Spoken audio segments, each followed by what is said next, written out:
जितनी भी पॉलिटिकल कहानी आप देख रहे हैं वो इस वक्त दिल्ली की सड़कों पर दिखाई दे रही है। बिहार में वोटर वेरिफिकेशन के खिलाफ राहुल गांधी आज संसद भवन से चुनाव आयोग के दफ्तर तक प्रोटेस्ट मार्च पर निकले, लेकिन 300 सांसदों का ये प्रदर्शन क्या 3 घंटे भी चल पाया, ये सवाल है। उनके प्रोटेस्ट मार्च को संसद भवन के बाहर ही रोक दिया गया, जिसके बाद चुनाव आयोग से ये सीधी लड़ाई कैसे बैरिकेडिंग लांघने पर आ गई वो तस्वीर हमने आपको दिखाई। Samajwadi party supremo Akhilesh Yadav barricade को लांघकर, और एक बैरिकेड नहीं था, मैं आपको याद दिला दूं, तस्वीरें आप देखिएगा, एक के पीछे दूसरा, दूसरे के पीछे तीसरा, 3 बैरिकेड को फांद कर वो आगे कूद गए। राहुल गांधी इस प्रदर्शन को लीड कर रहे थे। प्रियंका गांधी की तस्वीरें आप देखिए, लगातार इस प्रदर्शन के दौरान तालियां बजाकर वो विपक्षी सांसदों का मोराल बूस्ट कर रही थी। और इतने में ही तस्वीर ये भी सामने आई कि साड़ी पहनी हुई कांग्रेस और टीएमसी की महिला सांसद सुष्मिता देव, सागरिका घोष, महुआ मोइत्रा, ज्योतिर्मणि बैरिकेडिंग के ऊपर चढ़ गई। चुनाव आयोग से 10 मीटर की दूरी पर ही सड़क पर आज पूरा सियासी ड्रामा दिखाई दिया। इसके बाद राहुल गांधी, प्रियंका गांधी, अखिलेश यादव, संजय राउत, शरद पवार, मल्लिकार्जुन खड़गे समेत तमाम विपक्षी सांसदों को पुलिस ने हिरासत में ले लिया। तस्वीर इसी बीच एक ये भी आई, हमने देखा कि विपक्ष की एक सांसद, मौसम का उनके ऊपर ऐसा प्रकोप हुआ कि वो बेहोश होने लगी। फिर राहुल गांधी दौड़े दौड़े गए, उन्हें फौरन कार में बिठवाया गया। तो ये आज पूरा सियासी ड्रामा ये आज दिल्ली की सड़कों पर दिखाई दिया है। और एक एक बयानात अब हम आपके सामने रखेंगे। जनता के वोट बचाने के लिए बैरिकेडिंग अगर लांघना पड़ेगा तो बैरिकेडिंग लांघेंगे, अखिलेश यादव ने कहा। राहुल गांधी ने कहा कि संविधान बचाने के लिए ये लड़ाई लड़ी जा रही है। उधर राहुल गांधी को जब हिरासत में लिया गया, प्रियंका गांधी वहीं उसी बस के अंदर मौजूद थी। प्रियंका गांधी ने सरकार को सीधा कायल ठहरा दिया, कहा सरकार डरी हुई है। एक एक करके तमाम बयानात हम आपके सामने रखेंगे। आज बीजेपी की तरफ से धर्मेंद्र प्रधान बोले। धर्मेंद्र प्रधान ने कहा कि दरअसल अस्थिरता पैदा करने की कोशिश विपक्ष कर रहा है और झूठ का एक नया पहाड़ खड़ा किया जा रहा है। कहानी कुर्सी की में हम करेंगे चर्चा, लेकिन पहले तमाम बयानात और तस्वीरें आपके सामने।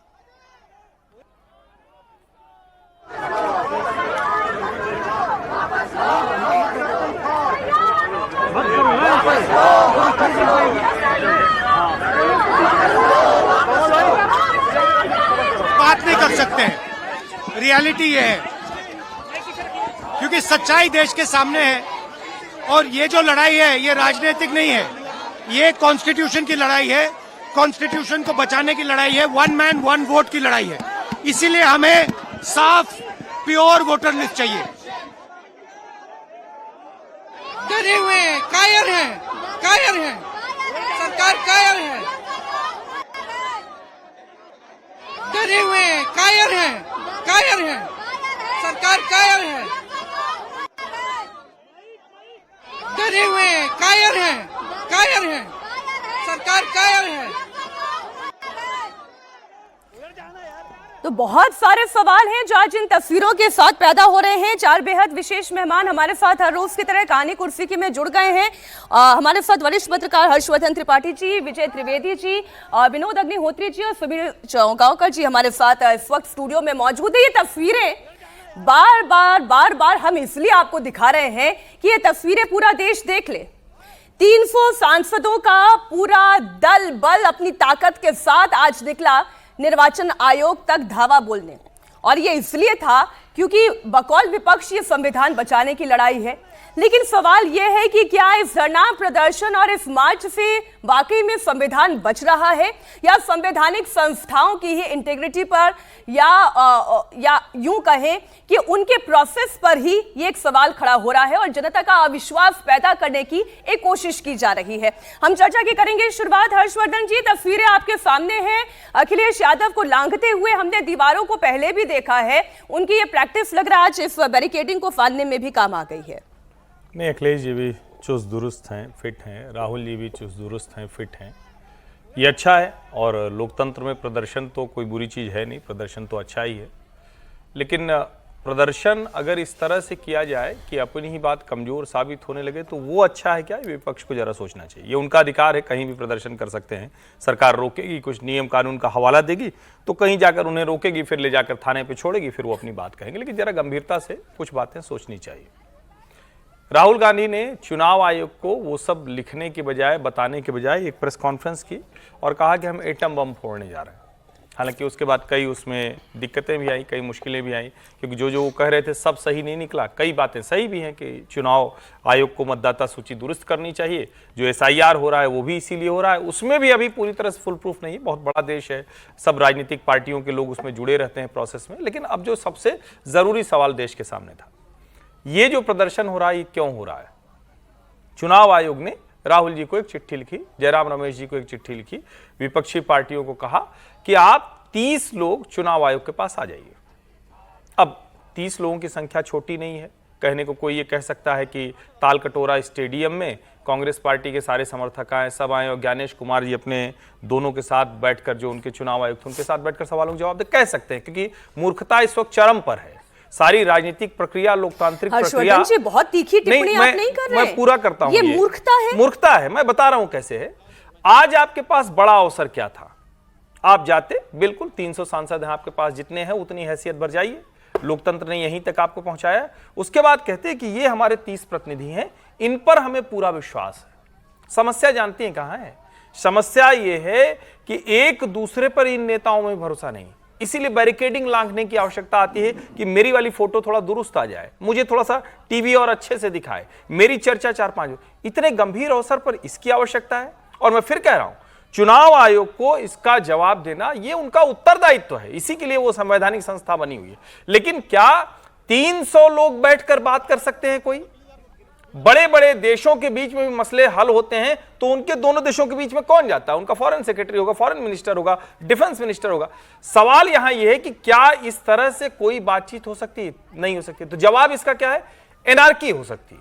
300 लोग एक हॉल में बैठे, आप 3 लोग एनार्की है। मैं इसी बिंदु से नहीं, मैं इसीलिए कह रहा हूं 30 की जगह अगर चुनाव आयोग ने अगर न कहा होता तो मैं कहता कि बिल्कुल दुरुस्त बात है, ये उनका अधिकार है, ये सब करना उनका अधिकार है। लेकिन जब आप 30 की संख्या बुलाएगी, और 30 सांसद बहुत होते हैं भाई, ये बड़े बड़े सांसद लोग जाते अपना पक्ष रखते, लेकिन अब देश को समझना चाहिए कि वो क्या करने जा रहे हैं। ठीक है विजय जी, ये एनार्की पैदा करने की कोशिश है। मैं कांग्रेस पर आती हूँ और एक एक करके सभी सियासी दलों पर हम बात करते हैं। सबसे पहले बात कांग्रेस पार्टी की कर देते हैं। राहुल गांधी ने कहा कि अब ये दरअसल 1 मैन 1 वोट का विषय है, ये राजनीतिक विषय नहीं है। सवाल ये नहीं है कि केवल सरकार डरी हुई है। क्या सवाल ये नहीं पैदा होता कि आप एक संवैधानिक संस्था की कार्य प्रक्रिया पर इस तरीके से प्रश्न चिन्ह खड़ा कर दे रहे हैं कि देश के प्रधानमंत्री ही पूरी वोट चोरी करके प्रधानमंत्री बन गए हैं? वोट चोरी के लिए बार बार हम लोगों ने चर्चा की, ये एक पॉलिटिकल कमेंट है। 1 मैन 1 वोट में कोई आपत्ति है किसी को? कोई आपत्ति नहीं है। अच्छा, सबके अपने दूसरा, पद का अधिकार है। संवैधानिक संस्थाओं पर सवाल खड़े करने पर आपत्ति है। लेकिन जिस तरीके का पॉलिटिकल डिस्कोर्स है उस पर पॉलिटिकल आपत्ति डिस्कोर्स है। क्या है? क्या है पॉलिटिकल डिस्कोर्स? कि वोटों की चोरी हो रही है, मतलब गड़बड़ हो रही है, यही है ना। और उसको तो मैं ये कह रहा हूँ कि वो जो कह रहे हैं वो 100% हम सही नहीं मानते। मैं कह रहा हूँ 0% मानिए। इलेक्शन कमीशन उसको साफ करता है कि भाई ये जो बोल रहे हैं, राहुल जी बोल रहे हैं, अखिलेश जी, जो भी लोग बोल रहे हैं वो झूठ बोल रहे हैं, गलत बोल रहे हैं, सही तथ्य नहीं है, वो सारी बात है। लेकिन ये सवाल करना, मुझे हैरानी होती है कि हम लोग बार बार ये सवाल करते हैं कि संवैधानिक संस्था पर सवाल कर रहे हैं। अरे यहाँ तो देश में संविधान पर सवाल खड़े करने की व्यवस्था है। जो 120 संविधान संशोधन किए वो संविधान पर सवाल ही तो है। संविधान में संशोधन कब करते हैं? जब आप उस व्यवस्था पर सवाल खड़ा कर रहे हैं और फिर आपने कहा कि ये ठीक नहीं है, हम इसको बदल रहे हैं। तो जिस देश में संविधान पर सवाल खड़े करने की व्यवस्था हो और संवैधानिक संस्थाओं पर सवाल खड़े करने से इतनी हड़बड़ी क्या है, इतनी परेशानी क्या है? संवैधानिक संस्था की जिम्मेदारी है कि वो उन सारे सवालों का जवाब दे। मैं इस बात से सहमत हूँ कि भाई 300 के बजाय 30 कहा उन्होंने, 30 चले जाते, लेकिन वो 30 तो वहाँ पहुँचते। देखिए, जो असली बात क्या है, जिसे आप अराजकता कह रहे हैं, वो तो यूनिटी है। पहली बार मैं देख रहा हूं कि इंडिया ब्लॉक के तो बहुत जबरदस्त दिखाई थी।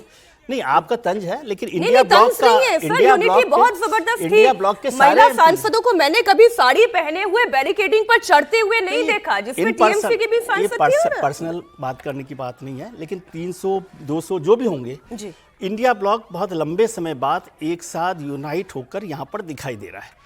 ये मैं विपक्षी एकता का प्रदर्शन देखता हूँ, मैं इसे अराजकता नहीं मानता। प्रदर्शन जब होते हैं तो कोई लांग गया, कोई नहीं लांगा, पुलिस ने उनको अरेस्ट कर लिया, ये भी सब हमारे पार्ट ऑफ प्रोसेस है। इस पर भी कोई लोग कहेगा पुलिस ने क्यों अरेस्ट कर लिया, वो डिटेन कर लिया, वो ठीक है, क्योंकि वो उनको लॉ एंड ऑर्डर देखना है। यदि वो इलेक्शन कमीशन तक पहुंच जाते, ये भी सरकार को देखना है, इसमें मैं कोई बहुत वो नहीं कर रहा, और वहाँ वो 30 लोगों को भेज देते अपनी तरफ से भी, अच्छा 30 लोग जाएंगे, 30 लोग पहुंच जाएंगे। सवाल बड़ा ये नहीं है, सवाल ये है कि जो सवाल खड़े किए जा रहे हैं, क्या उनका जवाब इलेक्शन कमीशन दे रहा है या नहीं दे रहा। इस प्रोसेस में मैं नहीं चाहता कि कोई फांद गया, पुलिस ने डिटेन कर लिया, डिटेन करते वक्त किसी को पकड़ लिया, ये सब चलता रहता है। डिटेन करते तो हो सकता है कोई गिर भी जाता, लग भी जाती, पुलिस की लाठी भी हो जाती, वो सब महत्वपूर्ण नहीं है। महत्वपूर्ण ये है कि सवाल जो खड़े किए गए क्या उनका जवाब दिया गया है या नहीं दिया गया। लेकिन मैं इसी प्रोसेस पर आती हूं, अभी भी कह रहा हूं कि ये सब हो गया, जितना उनको करना था कर लिया। 30 लोग जाके जवाब तो लेके आइए ना, मूल काम नहीं करेगा। मैं उसको अराजकता कह रहा हूं, ये प्रदर्शन करना अराजकता नहीं है, तो उनका अधिकार है, लेकिन आप जिस तरह से इसको पेश कर रहे हैं वो अराजकता है। ठीक, मैं संवाददाताओं से थोड़ा सा ये डिटेल ले लेती हूँ कि क्या ये कुछ समझौता बना है कि 30 लोगों का, सांसदों का प्रतिनिधि मंडल वो आगे जाए, इलेक्शन कमीशन में बात करे, और बाकी लोगों को हिरासत में तो लिया जा ही चुका है। प्रश्न ये है कि क्या जो भारतीय जनता पार्टी भी कह रही है कि आप कांग्रेस को देखिए, वो झूठ का एक नया पहाड़ खड़ा करने की कोशिश करती है। आज धर्मेंद्र प्रधान को मैं सुन रही थी, वो ये कह रही थी कि बैंकरप्सी की स्थिति पर वो पहुंच चुकी है कांग्रेस पार्टी, फिर कभी महाराष्ट्र पर, कभी हरियाणा पर, कभी ईवीएम के झूठ पर, और अब एक नया शिगुफा लेकर आ गई है Congress party. Special intensive revision कब नहीं हुआ इस देश में, और अब इस पर भी सवाल खड़े किए जा रहे हैं। सरकार डरी हुई है या विपक्ष डरा हुआ है निरंतर हार से? देखिए, लोकतंत्र में जो है ये सब घटनाएं, और भारत जैसे जीवंत लोकतंत्र में कोई नई बात नहीं है। हमने तो जब से होश संभाला है, और पत्रकारिता में आने से पहले भी इस तरह के बहुत सारे प्रदर्शन हमने देखे हैं, और कईयों में हम लोग शामिल भी रहे हैं अपने छात्र जीवन में। और प्रदर्शन का मतलब क्या होता है, शाब्दिक अर्थ क्या है प्रदर्शन का? दिखाना अपने मुद्दे पर, अपने मुद्दे पर अपना विरोध दर्शन, अपना विरोध दिखाना, एकता है, मेरी शक्ति है। तो यही प्रदर्शन है। अब प्रदर्शन अगर मान लीजिए कमरे में बैठ के नारेबाजी कर ले तो प्रदर्शन कहेगा। इसीलिए वो सड़क पर उतरे। सड़क पर उतरने के बाद अखिलेश यादव जैसे जो अपेक्षाकृत युवा सांसद हैं, उन्होंने बैरिकेडिंग लांगी। चूंकि अखिलेश जी उत्तर प्रदेश से आते हैं, उत्तर प्रदेश में और बिहार में तो ये बैरिकेडिंग लांघना प्रदर्शनों में बहुत आम बात है जी। तो वो उन्होंने लांगी। मुलायम सिंह जी उनके पिताजी थे, वो भी बहुत आक्रामक प्रदर्शन किया करते थे, हमें याद है। जब अपने उसमें पीछे धक्का आ गया था। सवाल ये है कि 330 वाली जो बात है जी, आमतौर पर क्या होता है, चूंकि ये सांसद थे सारे, ये कोई भीड़ वैसी भीड़ नहीं थी जो आ गई हो अचानक और राजा का मॉब हो कि उनको, ये सांसद थे। एक तरीका ये हो सकता था कि कॉर्डन ऑफ करके चलिए, इलेक्शन कमीशन तक चलिए, टोकन वहाँ आप रुक जाइएगा इस जगह, और यहाँ से फिर 30 सांसद आप जाके चुनाव आयोग के अधिकारियों से मिल लीजिए। अगर ये बात हो जाती पुलिस और सीबीआई तो मुझे लगता है शायद मान जाते लोग भी, लेकिन आपने संसद परिसर से बाहर ही उनको रोक दिया, और ये कहा कि 30 आदमी खाली जाएंगे, तो फिर उनका तो पर्पस ही डिफीट हो जाता अगर वो वहीं रुक जाते। वो तो जनता को बताना चाहते हैं ना अपने मुद्दे के लिए हम सड़क पर उतरे हैं। अगर वो वहीं रुक जाते तो ना हम चर्चा कर रहे होते, ना आप ये विजुअल दिखा रही होती। नहीं, लेकिन अगर रोक भी दिया, यहाँ तक आके इतना हंगामा बढ़ भी गया, प्रदर्शन अगर हम यूं कह भी दे कि कामयाब हो गया, कामयाबी तो तब है ना जब आप इलेक्शन कमीशन तक पहुंच जाते, वो 30 सांसदों का प्रतिनिधि दल अपना मेमोरेंडम सौंप देता। इलेक्शन कमीशन तक पहुंचने कहाँ दिया उनको? नहीं, 30 सांसदों को तो अभी भी कह रहे हैं ना कि आप आइए। तो 30 सांसदों का वहां बाकी को रोक करके, अगर उन्हीं 300 को, तो सारे सांसद थे, जिम्मेदार लोग हैं, एक सांसद 20-20 लाख लोगों का प्रतिनिधि है वहां पर, तो उनको आप ला करके और चुनाव आयोग के बाहर, जब छात्रों के प्रदर्शन, हम लोग जेएनयू में थे, हम लोग खूब प्रदर्शन कर, ये जो 7 रेस कोर्स रोड वाला जो चौराहा है, इसको गोल मेथी चौक कहते हैं, अब लोग भूल गए उसका नाम। यहाँ तक प्रदर्शन आते थे प्रधानमंत्री घर के बिल्कुल नाके पर, और वहाँ बैठा दिया जाता था, और फिर डेलीगेशन लेके अंदर चले जाते थे हम लोग। मैं जब जेएनयू में पढ़ता था, हम लोग आए कई बार। तो ये अब प्रदर्शन को, और चूंकि तो सांसदों का प्रदर्शन है, कोई ऐसा नहीं है। दूसरी बात ये है कि भाई हम तो लोहिया जी के अनुयायी हैं।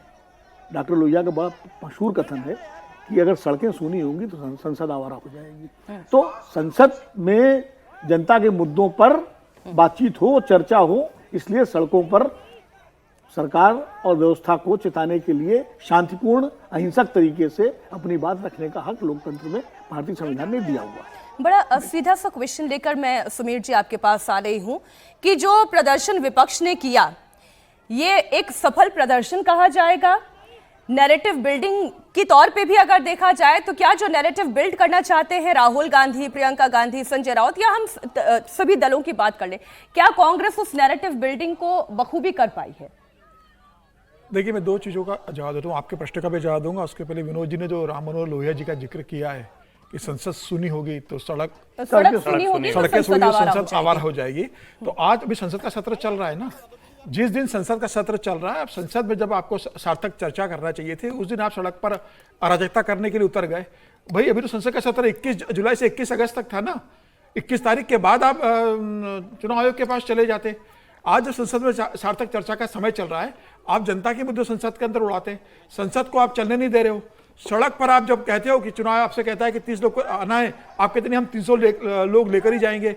आपका नेता कौन है? आपका प्रतिनिधि कौन है? कौन चुनाव आयोग से बात करने के लिए आपको नॉमिनेट किया है? क्या विपक्ष ने कहा है कि हमारे विपक्ष जो मुद्दे हैं, जो चुनाव आयोग को एसआईआर को लेकर हमारी आपत्ति है, इसमें हमारी तरफ से नुमाइंदगी ये नेता करने वाला है? राहुल गांधी करेंगे, मल्लिकार्जुन खड़गे करेंगे, अखिलेश यादव करेंगे, या कोई टीएमसी का नेता करेगा, या शिवसेना उद्धव ठाकरे बाला साहब पार्टी का नेता करेगा? आप बताइए ना कि आपका नुमाइंदगी कौन लीडर नेतृत्व कर रहा है? आप सब इकट्ठे होकर चले जा रहे हो और आप कह रहे हो कि हमें सबको जानने की अनुमति मिले। ये तो संभव नहीं है ना।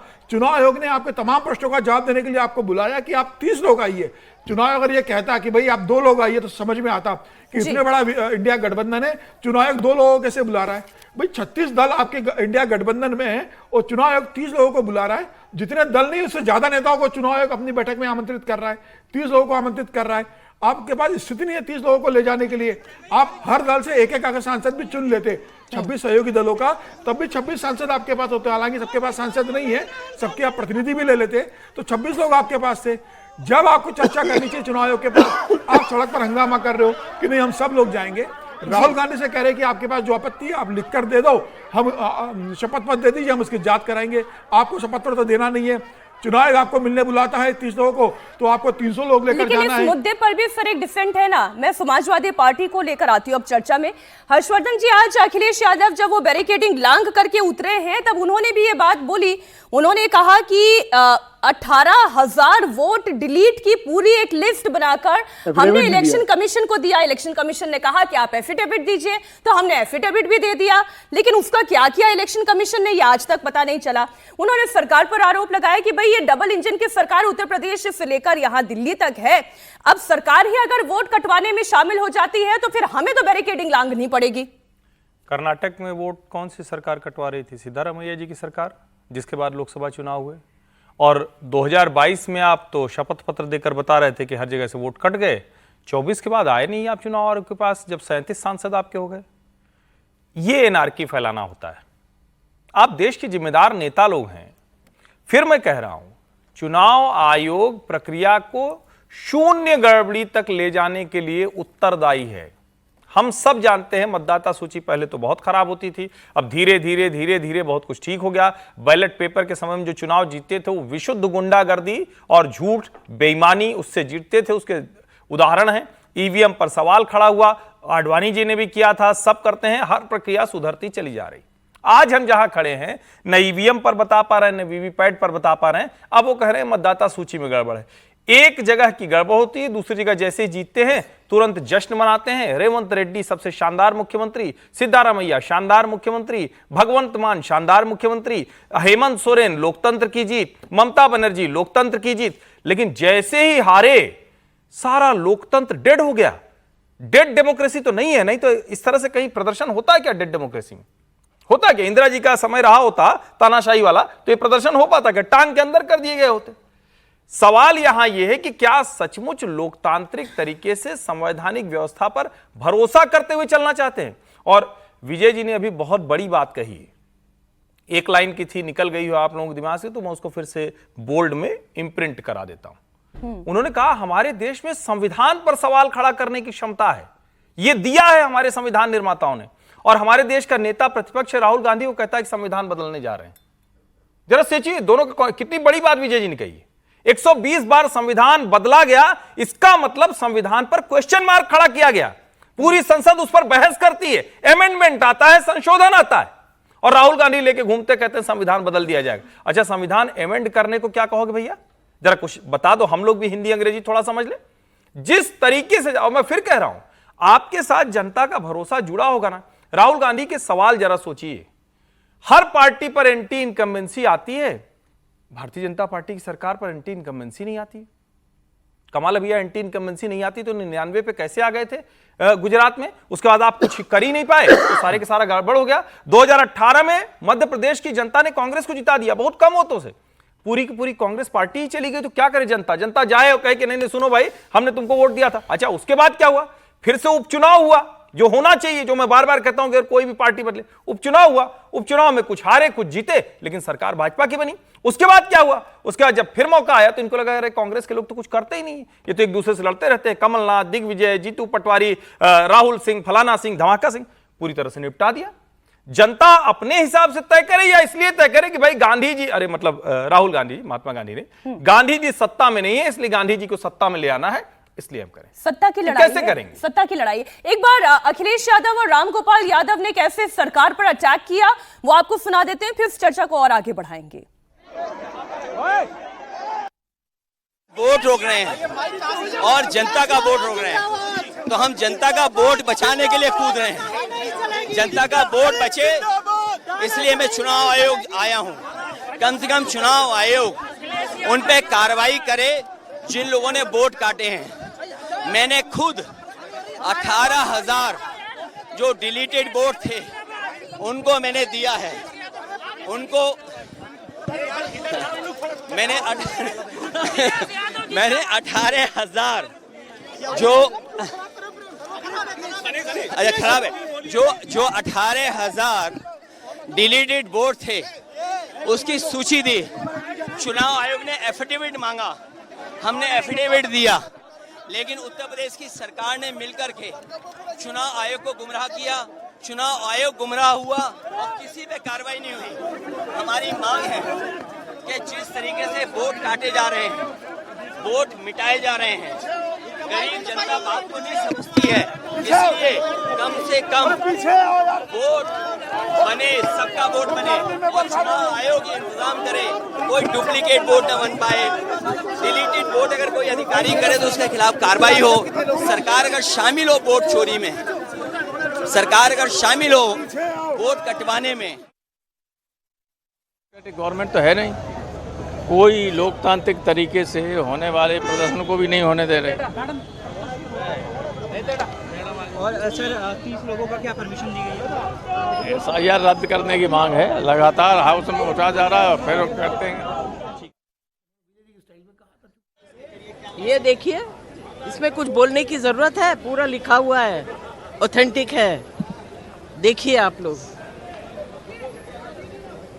चुनाव आयोग मार्च कर रहे हैं, क्या कन्वे करना चाह रहे हैं? ये देखिए, यही कन्वे कर रहे हैं, चोरी बंद करो। हम चाहते हैं कि चुनाव आयोग जागे और इस बात को एक्सेप्ट करे कि जिस तरह वोटों की डकैती लगातार हो रही है और जिस तरह सभी उपचुनावों में और चुनावों में भी देखने को मिला है कि ये वोट प्रतिशत जो बड़ा है, कुंदरकी विधानसभा का हम अभी ले रहे हैं कि जहाँ 77% बीजेपी वोट मिल रहा है, तो ये आखिरकार 77% बीजेपी वोट पहुंचा कैसे, ये अपने आप में दर्शाता है कि अब जो बात डिंपल यादव कह रही है कि ये 77% वोट बीजेपी तक पहुंचा कैसे, कल भी ये चर्चा हो रही थी कि जो लिस्ट भी दी गई थी उसमें ऐसा नहीं है कि अगर मान लीजिए वोटों की हेरफेर का आरोप अगर राहुल गांधी का सही भी मान ले तो उसमें उनके अपने सांसद भी जीते हैं, उसमें बीजेपी के भी सांसद जीते हैं, उसमें कांग्रेस और बीजेपी के अलावा अन्य पार्टी के सांसद भी जीते हैं। ये कैसी वोट चोरी का आरोप है? और स्पेशल इंटेंसिव रिवीजन जिसको लेकर अभी विजय जी इतना हाय तौबा है, कब देश में नहीं हुआ? बिहार में 22 साल पहले रिवीजन हुआ था, अब रिवीजन पर इतना बवाल क्यों है? नहीं, रिवीजन पर नहीं है,